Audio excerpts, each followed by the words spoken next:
প্রধানমন্ত্রী তারেক রহমানের দেওয়া বিভিন্ন কার্ড এখন বিএনপির গলার কাটা হয়ে দাঁড়িয়েছে।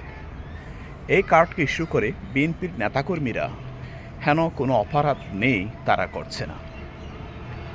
তো এই কার্ডগুলো যতটা সৎ উদ্দেশ্য নিয়ে দেওয়ার কথা, যতটা সৎ উদ্দেশ্য নিয়ে তিনি দেওয়ার কিংবা প্রণয়ন করার চিন্তা করেছিলেন, ঠিক ততটাই অসৎ উদ্দেশ্যে তার নেতাকর্মীরা তার উদ্দেশ্যটাকে ব্যর্থতায় পর্যবসিত করছেন।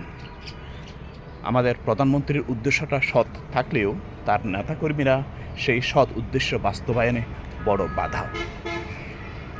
এই নেতাকর্মীদেরকে দিয়ে তিনি কার্ড দেওয়াচ্ছেন।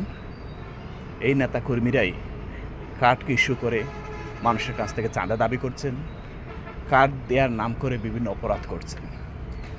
এই কার্ড মানুষের জন্য যতটা স্বস্তির, তার চেয়ে বড় বেশি বেদনাদায়ক। ধন্যবাদ।